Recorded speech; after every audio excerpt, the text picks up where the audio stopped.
Lina Raymond est derrière le projet Ma Halte, Mon Histoire, où des panneaux expliquant l'histoire de Grande-Rivière ont été installés aux 3 haltes routières de la ville. Jean-Denis Laperrière l'a rencontré. Alors, l'été dernier, il y avait le lancement du projet Ma Halte, Mon Histoire à Grande-Rivière-Ouest.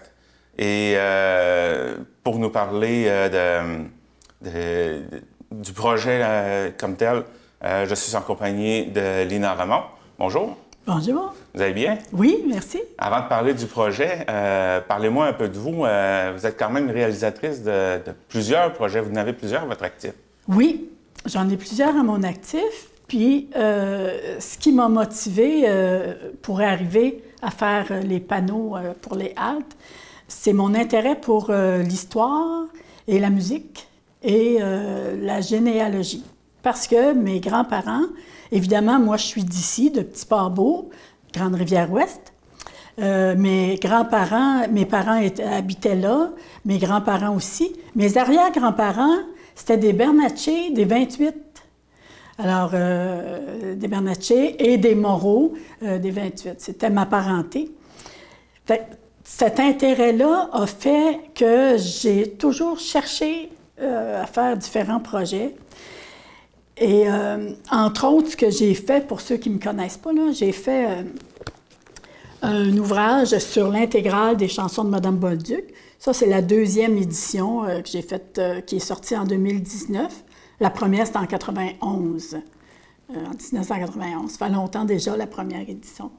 Alors, j'avais fait ça. Après ça, j'ai fait, au travers, j'ai fait des projets. Ma sœur est musicienne, Liette. Et elle fait beaucoup de musique traditionnelle, entre autres de la musique de papa. Papa était violonneux. Puis ses pièces de violon, il avait appris ça de son grand-père, qui s'appelait Joseph Bernatchez, des 28. Donc, on a pris les airs qu'il jouait et j'ai réalisé ses 2 premiers albums à ma sœur, avec ces airs-là qui viennent d'ici. Je tiens à le préciser parce qu'on a de la belle musique traditionnelle à Grande-Rivière, qui n'est pas mise en valeur tellement, mais il y en a quand on cherche, il y a des super violonneux. Ensuite, j'ai fait quelques autres projets, dont des documentaires, des films. Un, donc, sur Mme Bolduc. Ça aussi, c'était dans la même époque que le premier livre, en 91, 92. Un film que j'avais tourné, entre autres, à Newport, avec des gens qui avaient connu Mme Bolduc. C'était en VHS. Bon. Les DVD n'existaient pas dans ce temps-là. Non, c'est ça. Mais j'en ai une copie sur l'ordinateur éventuellement, qu'on pourrait visionner. Puis j'ai fait 2 autres documentaires, toujours sur la musique traditionnelle. Le dernier, c'était le Brandy de la baie, sur une danse traditionnelle qui a été retrouvée à la baie au Saguenay. Fait que donc, c'était un brandy, fait que le brandy de la baie. Et sur celui... Jean-Paul Filion, c'est celui qui a écrit La parenté, la chanson La parenté. Tu sais, La parenté est arrivée nous visiter. Ouais. Bon, alors c'est l'auteur de ça, c'est Jean-Paul Filion, qui a fait beaucoup de chansons, qui a fait des livres, qui a fait des peintures. C'est un artiste vraiment multidisciplinaire et qui, j'ai fait un documentaire sur lui juste avant qu'il meure. Il est mort 3 mois après. En fait, le film n'était pas sorti quand il est décédé, malheureusement. Fait que donc, j'ai fait plein de projets comme ça. Puis dernièrement, j'ai fait des petits recueils. Je suis allée plus dans l'écriture. Fait que là, un petit recueil de poésie, photo-poésie, avec des magnifiques photos d'ici, du bord de mer, du bord de la mer. Et un pour enfants qui s'appelle « Le petit chien qui venait de la lune » et que les enfants adorent. Fait que tout ça m'a amené à m'intéresser. Donc, moi, j'ai effectué un retour ici, il y a 10 ans. Et ça m'a amené à m'intéresser un peu plus à mon petit Port-Beau. Je trouvais dommage que la mer mangeait la terre. Puis je me suis mis à chercher, mais avant, ça allait jusqu'où? Qu'est-ce qu'il y avait? Y avait-tu quelque chose avant? Puis là, je suis tombée on peut peut-être juste montrer un petit peu un panneau. Ça, c'est le panneau. Bon, pour le voir comme il faut, il suffit d'aller à la halte de Petit Pabot, sur la rue du bord de l'eau. Alors, ce que j'ai fait, c'est que j'ai fouillé sur un site super intéressant qui s'appelle BANQ, Bibliothèque et Archives nationales du Québec. Là-dessus, j'ai trouvé un carnet d'arpentage de 1874. Ici, j'ai sorti la rue du Petit Pabot, la rue du bord de l'eau, je veux dire, une partie de Petit Pabot, hein, qui partait de la rivière Costigan, la petite rivière, jusqu'à la baie de Pabot. Ça, c'était Petit Pabot. J'ai pris juste une partie, évidemment, on ne peut pas tout mettre. Puis là-dessus, il y a le nom des propriétaires des terrains qui étaient propriétaires en 1874. Puis il y a la grandeur de leur terrain. Ils ont le lieu, les maisons et leurs granges. Puis j'ai découvert que sur le bord de l'eau, qu'on a perdu par la mer, il y avait plein de bâtisses pour la pêche, des reins de pêche. Il y en avait plein, je ne les ai pas comptés, il y en a 8, 9, tout le long de la rue du bord de l'eau, où était le petit port de pêche.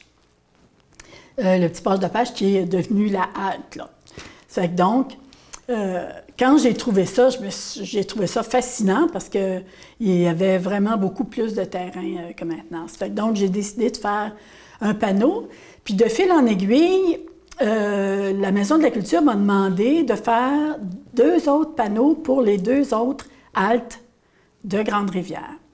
Alors, il y a celui-là. Les 2 autres, tiens, on peut le mettre là.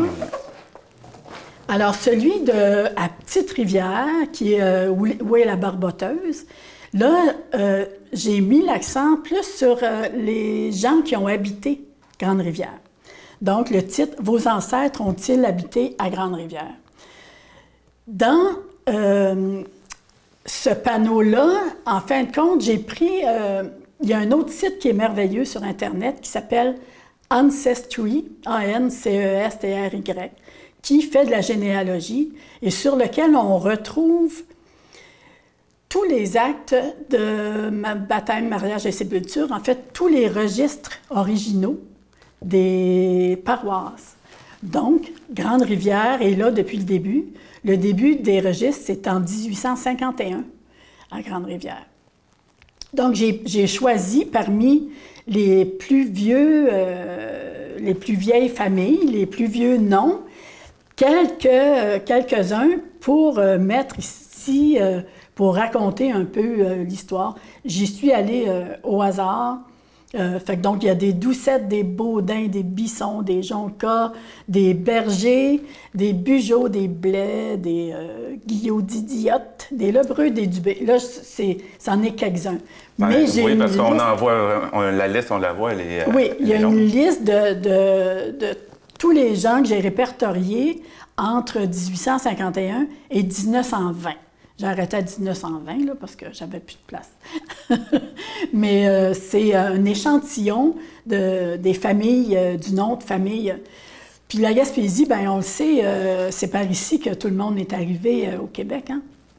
Alors, c'est des vieilles familles, c'est des vieux documents sur ces sites-là. Ça serait intéressant de voir, c'est ça, si on pouvait montrer tout les actes comme tels. C'est fascinant de la manière que c'est écrit, avec les informations qui sont là-dedans, qui étaient les parrains, les marraines. Il y en a un, j'ai mis tel quel, où est ta main là-bas. C'est un acte de mariage. OK. Qui est, c'est ça, si je ne me trompe pas. Peux-tu me lire? C'est qui le couple? Albert Leblanc et... si je ne me trompe pas, ce serait Émilie Desjardins. Exactement. C'est ça c'est un exemple d'un acte de mariage. Là, je ne me rappelle pas de la date, je suis trop loin pour voir. Je ne pense pas voir la date. Oui, attends. OK. Le 11, non, c'est ça, je suis trop loin. Bon, c'est pas important. Mais donc, c'est un vieil acte qu'on peut voir dans ces registres-là, des actes comme ça, de baptême, mariage et sépulture, donc. Puis avec quelques photos, évidemment, qui sont magnifiques. Joe Bernatchez, justement, dont je parlais tantôt, avec sa femme Célina Moreau, qui étaient des violonneux, les deux. Les deux. Fait que ça, je trouve ça fascinant. Puis je sais qu'il y a des gens qui jouent du violon, qui ont appris, entre autres, avec Bruno Dubé. Tu sais, Bruno Dubé, c'est un super violonneux des 14. Puis Bruno Dubé avait appris avec mon arrière-grand-père. Fait qu'il jouait les mêmes morceaux. Fait que je trouve ça vraiment fascinant. Fait que donc, ça, c'est celui, vous pouvez voir, vous avez juste à aller à la halte, le panneau est là. Si vous n'y allez pas cet hiver, vous irez l'été prochain, ça devrait être toujours là. Puis le dernier, l'autre côté, je te laisse le tourner. Celui-là, il est à Brèche-à-Manon, à la halte de Brèche-à-Manon. Alors, celui-là, c'est « Connais-tu ta grande rivière? » Ça, c'est un peu plus spécifique sur l'histoire de Grande-Rivière comme telle, qui explique que les noms, comme la Brèche-à-Manon, bien, on ne sait pas exactement ça vient d'où ce nom-là. Il y a plusieurs hypothèses. Quand on regarde les cartes sur le site de la Banque, la Bibliothèque et Archives nationales, on peut voir différentes vieilles cartes. Puis sur ces vieilles cartes-là, il y a différents noms, puis différents orthographes aussi. Des fois, c'est la Brèche à Manon, la Brèche à Menon. Ça fait que donc, de trouver exactement d'où ça vient, on ne le sait pas. Avec quelques vieilles photos de comment c'était pour passer là sur le pont. Ici, il y a une photo que j'adore qui se trouve à être le premier magasin des Robins, qui se trouvait à être en face d'IGA maintenant. C'était un peu en face. Puis sur la vieille photo, c'était en 1898, entre autres. Sur la deuxième photo ici, là, en petit, vue du large ou vue genre de la marina, on voit ces deux mêmes bâtisses-là, on les voit encore. Fait que, donc, c'est très vieux. Puis on voit ici la Villa des Bosquets qui était déjà là, qui était la résidence du gérant, si je ne me trompe pas, des magasins Robin. Là-dessus, on a l'histoire, un peu de trucs sur l'histoire de Grande-Rivière. On a un petit quiz aussi. Je vous mets au défi, tout le monde, d'aller voir et d'y répondre. On a les propriétaires de Grande-Rivière. Qui était le premier propriétaire de Grande-Rivière? Le sais-tu, toi? Moi, je viens pas de Grande-Rivière, donc je connais pas son histoire. Bon, mettons que c'est une bonne excuse. Fait que c'était Jacques Cochu. Puis lui, il a reçu ça là, directement des mains de Frontenac. Tu sais, un acte directement de Frontenac. Regarde, le 31 mars 1697. Fait que c'est pas rien, hein? Fait que c'est très vieux, Grande-Rivière. Puis bon, ça fait que c'est un peu l'histoire de Grande-Rivière pour ceux qui veulent en connaître un petit peu plus. Évidemment, ces informations-là sont, entre autres, dans les 3 livres. Il y a 3 livres qui ont été édités sur Grande-Rivière. Fait que dans ces livres-là, on trouve beaucoup d'informations. En plus des livres sur l'histoire de la Gaspésie, c'est ça. Fait qu'on retrouve, pour quelqu'un qui aime chercher. Et bien sûr, on trouve plein de documents à la Bibliothèque et aux Archives nationales du Québec. On voit sur ces panneaux-là, beaucoup de photos, des explications. Il y a aussi, sur celui du Petit Pabot, vous avez mis un poème. C'est quoi le processus qui est derrière tout ça? Qu'est-ce qui a fait que vous avez décidé, sur celui-là, je vais mettre des poèmes, sur lui, je vais parler de telle chose? Comment ça c'est quoi ce processus-là? OK. D'abord, Petit Pabot, je voulais parler de l'histoire et des gens qui ont habité Petit Pabot. Fait que le poème en question, ça raconte beaucoup la vie que j'ai connue, moi, dans les années 60, puis la vie d'avant, avec ces gens-là que je nomme dans le poème en question, qui racontent la vie des pêcheurs. Évidemment, le petit port de pêche était là. Les enfants, on allait jouer là tout le temps. C'était vraiment fabuleux, là. C'était un magnifique lieu. C'est une des plus belles rues de Grande-Rivière, d'ailleurs, qui donne accès à la mer. Il n'y en a pas beaucoup à Grande-Rivière, là. Je pense qu'il y en a au village, une, puis c'est comme à peu près tout. Et puis l'autre sur celle de la halte avec les familles, bon, j'avais envie de parler des familles qui ont vécu. Moi, je trouve ça important de connaître l'histoire, puis de demander à mon grand-père, à mon oncle, raconte-moi donc comment c'était dans ton temps, comment ça se passait, puis de raconter aux petits-enfants aussi. Puis j'encourage d'ailleurs tout le monde à faire ça, demander aux aînés, puis raconter aux enfants l'histoire, votre histoire à chacun.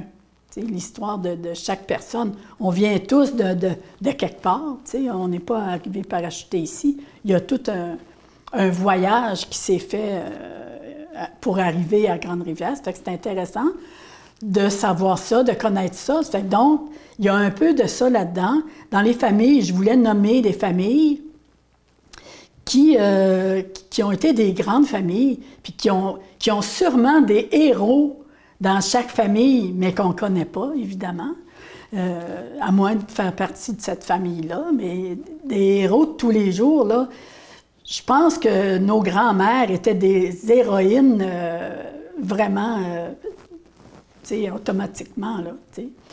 Ça fait que je trouve ça important de nommer les gens qui ont fait Grande-Rivière, Grande-Rivière. Et puis de connaître la ville, on ne sait pas l'histoire. Moi, je ne savais pas, pour les propriétaires, je ne savais pas que c'est Frontenac qui avait donné une partie de Grande-Rivière à un monsieur Cochu. Je trouvais ça super important de savoir ça, mais intéressant. T'sais. Ça fait que c'est ça qui a été... Puis bon, les lieux et l'histoire, évidemment, ça allait bien avec la Brèche à Manon, les noms qu'on cherche, puis qu'on trouve. Puis chaque lieu, ça a beau s'appeler Grande-Rivière, mais dans Grande-Rivière, il y a plein de petits noms de lieux. Tu sais, le Pont-Rouge, Saint-Hilaire, la Côte-Amnestie. Tu sais, il y a toutes sortes de noms populaires que les gens utilisent jour après jour, là, tu sais. J'entends beaucoup parler, entre autres, Lanceau-Loup. Oui. C'en est un. Il y a Saint-Gabriel. Oui, oui. J'avais demandé, d'ailleurs, je remercie les gens de Grande-Rivière, j'avais demandé sur Facebook, sur un site de Grande-Rivière, j'avais demandé aux gens, nommez-moi des lieux qui vous parlent, là. Puis les gens m'avaient répondu, puis je les ai mis d'ailleurs, les noms qu'on retrouve dans Grande-Rivière. Ils sont sur le panneau, vous avez juste à aller voir le panneau. Et fait que c'est ça qui m'a motivée, c'est de faire connaître Grande-Rivière aux gens, parce que je trouve ça important.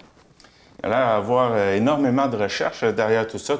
C'est quand que vous avez commencé à travailler là-dessus? En fait, j'aurais envie de dire depuis toujours, mais parce que dans le fond, l'histoire m'intéresse depuis toujours. Fait que donc, tu sais, c'est sûr que Petit Pas-Beau, ça fait plus longtemps que je cherche que Brèche à Manon, par exemple, vu que je viens de Petit Pas-Beau. Ça fait que il y a des choses que ça fait plus longtemps que d'autres. Puis sur l'histoire, bien, ça fait longtemps, ces photos-là, ça fait longtemps. Les Remond, c'est des Jerseyais, c'est des descendants jerseyaises. Fait que donc, de savoir que ces magasins-là avaient appartenu aux Robins, ça m'intéressait depuis longtemps. Fait que donc, ça fait longtemps que j'accumule du matériel en rapport entre autres, les Jerseyais, entre autres, ma mère, c'est une Leblanc, les Acadiens. Fait que, tout ça amène finalement à un petit projet comme ça. Oui. Donc, dans le fond, ça fait longtemps que vous travaillez, ou plutôt vous accumulez, mais de le sortir là-dessus, ça, vous avez commencé ça l'an passé? Oui, ça, c'est au printemps. Oui, quand on a eu le OK là, pour faire ça. Fait que j'ai commencé au printemps. De cette année ou de l'an passé? De 2021. OK, donc c'est cette année. Oui. Puis ça a été prêt, donc, à l'été. Puis d'ailleurs, je voudrais remercier mademoiselle... j'oublie son nom, c'est bête, mais celle qui travaille à 40 degrés. La graphiste, elle m'a aidé beaucoup pour... je crois que c'est Véronique. Véronique, ben oui, Véronique, désolée. Véro. Elle m'a aidée, c'est elle qui m'a aidée pour le graphisme, pour les panneaux, et la Maison de la Culture, bien sûr, qui a mené le projet pour que je puisse réaliser ça. D'accord. Qu'est-ce qui vous attend, là? Est-ce que vous avez des idées qui commencent à germer pour d'autres projets? Oui, parce que il y a toujours plein de choses qui mijotent dans mon petit cerveau. Évidemment, bon, c'est sûr que l'histoire, moi je continue à faire des recherches, mais c'est sûr qu'il y aurait plein d'autres choses à faire à Grande-Rivière, au niveau de la ville ou de la Maison de la Culture, pour que les gens puissent se reconnaître encore plus, puis développer une appartenance un peu plus solide, tu sais, tout ça. Fait que c'est sûr qu'on n'a même pas parlé de la Grande-Rivière comme telle. Tu sais, il y aurait des beaux projets à faire sur la Grande-Rivière, sur les pêches, l'histoire des pêches à Grande-Rivière. C'est fabuleux, l'histoire des pêches à Grande-Rivière, mais on ne la connaît pas tant que ça. Puis bon, je ne sais pas s'il y a quelque chose de fait quelque part, peut-être un peu à l'École des pêches, mais je ne suis pas sûre. Ça fait que c'est sûr que dans des projets comme ça, puis évidemment, toute la MRC, tu sais, on peut faire des projets comme ça d'histoire partout, parce qu'il n'y en a pas qui ont pignon sur rue, tu sais.